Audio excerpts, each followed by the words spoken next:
Hello dear students, welcome back to my channel physics SPC electromagnetic induction का एक क्वेश्चन। Figure shows a circuit that contains four identical resistors with resistance 2 ohm, two identical inductor with inductance 2 milli henry, an ideal battery मतलब internal resistance 0 है with EMF 9 volt. The current I just after, ये important है, just after the switch S is closed will be. देखो, ये question का जो solution है वो बहुत छोटा सा है, लेकिन जो इसमें कंसेप्ट यूज हो रहा है वो पता होना चाहिए। ऐसे बहुत सारे क्वेश्चंस हैं, एक को मैं बता देता हूँ तो ध्यान दें। देखो, एलआर सर्किट की कहानी है ये, और जब करंट ग्रोथ कर रही होती है एलआर सर्किट में तब की कहानी है, क्योंकि यहाँ पे स्विच क्लोज कर रहे हैं तो करंट ग्रोथ कर रही होगी। तो इसमें 3 पॉइंट होते हैं, 3 केस होते हैं, तीनों केस को सीख लीजिए, क्वेश्चन खत्म हो जाता है। क्या पहला केस कि जैसे ये एलआर सर्किट है, ये कोई एलआर सर्किट है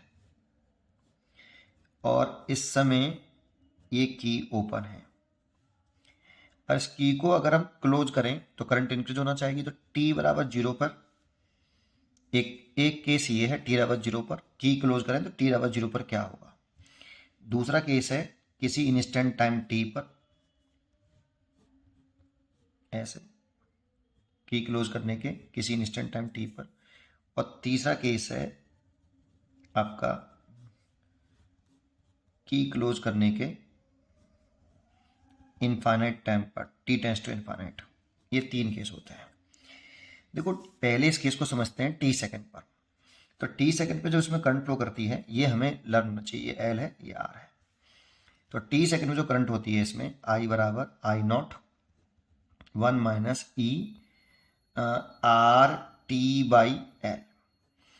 कुछ बच्चे ऐसे भी लिख लेते हैं 1 - e माइनस का t अपॉन टाउ, और tau is a time constant, इसको लिखते हैं L upon R. L R circuit का ये टाइम कॉन्स्टेंट होता है।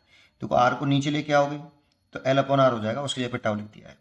मैं ऐसे याद कर लेता हूँ, ये फॉर्मूला ये हमें याद होना चाहिए बेटा। अब t बराबर 0 पर अगर हम मैथमेटिकल अप्रोच से देख लें, पहले t बराबर 0 पर जो है करंट कितना होगा इस सर्किट में। t बराबर 0 पुट कर दो, आई नॉट। अच्छा, यहाँ पे जो आई नॉट होता है ना, अगर ये सर्किट है ऐसा और ये v है तो इस आई नॉट की वैल्यू v अपॉन आर आती है इस डायग्राम में बेटा, ठीक है। तो आई नॉट 1 - e⁻⁻⁻⁻, क्योंकि टी बराबर 0 पुट किया हमने। टी बराबर 0 पुट करेंगे तो e की पावर 0, किसी की पावर 0 उसकी वैल्यू 1, तो इस जगह 1 लिख देंगे तो 1 - 1 दैट मीन्स आई 0। तो t बराबर 0 पर करंट जो आती है वो 0 आती है। इसका मतलब है कि दैट इज t बराबर 0 पर जो इंडक्टर है बिहेव एज ओपन सर्किट। तो कुछ इस तरह से डायग्राम बना लो बेटा। ये जो इंडक्टर है ना, यहां से सर्किट को तोड़ दो बेटा, और ये रजिस्टर है। t बराबर 0 पर ये कहानी होगी, है ना। करंट नहीं फ्लो करेगा इसमें, तो इसीलिए इसे ओपन सर्किट की तरह से बिहेव करेगा इंडक्टर। देखो, इंडक्टर क्या करता है कि जैसे ही की क्लोज करोगे तो करंट इंक्रीज होना चाहिए। जब करंट इंक्रीज होगी तो इसमें फ्लक्स में चेंज आएगा, फ्लक्स में चेंज आएगा तो एक इंड्यूस डेवलप होगा। वो इंड्यूस ईएमएफ करंट के बढ़ने का अपोज करेगा, करंट का अपोज नहीं, करंट के इंक्रीज होने का, करंट में चेंज आने का अपोज करता है। तो टी बराबर 0 पर ये इतना अपोज ज़्यादा होता है कि वो करंट फ्लो करने ही नहीं देता इंडक्टर में, तो करंट 0 रहती है टी बराबर 0 पर, जैसे जोड़ेंगे उसके तुरंत बाद, ठीक है। अच्छा, टी सेकंड पर इतनी करंट होती है। यहाँ पर एक कहानी है टी इन्फाइनाइट पर। इन्फाइनाइट का मतलब है जब ये करंट धीरे धीरे धीरे धीरे इंक्रीज होती रहती है, जब वो स्टडी स्टेट अटेंड कर लेती है, that means maximum value of 10 कर लेती है करंट, दैट मीन्स करंट का इंक्रीज होना बंद हो जाता है। अब सोचो, जब करंट का इंक्रीज होना भी बंद हो गया, करंट मैक्सिमम वैल्यू ऑफ 10 कर ली, तो फिर ये जो इंडक्टर है इसका अस्तित्व जो होता है वो खत्म हो जाता है, क्योंकि ये क्या करता है, करंट में आई चेंज का अपोज करता है। तो करंट में चेंज आना ही बंद हो गया बेटा, तो इसमें इसका कोई रोल नहीं रहता। तो टी बराबर इन्फिनिटी पर जो इंडक्टर है स्टडी स्टेट में जो इसका बिहेव है, इंडक्टर बिहेव एज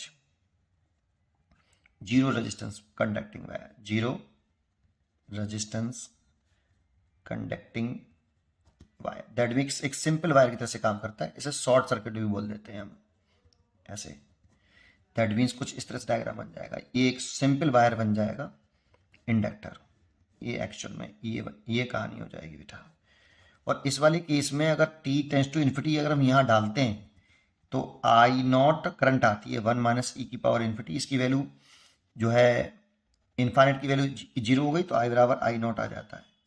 और ये इसकी मैक्सिमम वैल्यू होती है। अगर सर्किट एल आर ही है और यहाँ पे बैटरी लिखी है वी, तो इसकी वैल्यू वी अपॉन आर होती है बेटा, ये होती है। तो ये मैक्सिमम करंट होती है बेटा इस सर्किट की, है ना। तो इस वाले केस में अगर इसमें वी है ये आर है तो इसमें जो करंट होगी आई नॉट ये वी अपॉन आर ही होगी।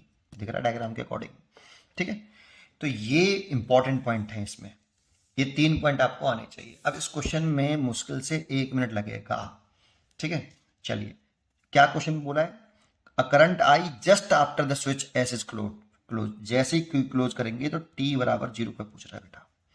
तो टी बराबर 0 पर जो इंडक्टर है अभी बताया मैंने बिहेव एज ओपन सर्किट। तो ये इंडक्टर एक यहां लग रहा है एक यहां लग रहा है, ये behave as open circuit. Inductor behave as open circuit.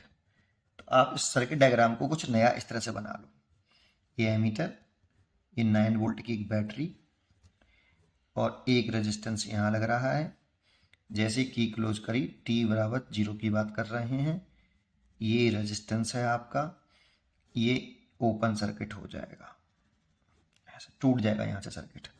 ये रेजिस्टेंस लग रहा है, ये यहाँ से भी टूट जाएगा, ऐसे हो जाएगा।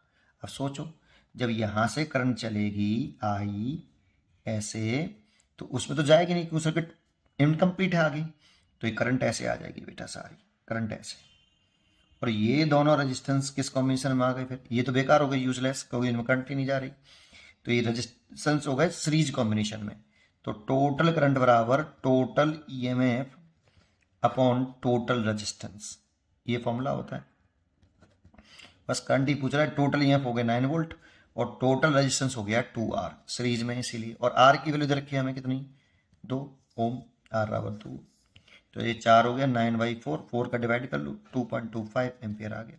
अब बताओ मेरे को ये बताओ सोच के, क्वेश्चन को सॉल्व करने में कितना समय लगा, कुछ नहीं, सी चॉइस हो गई।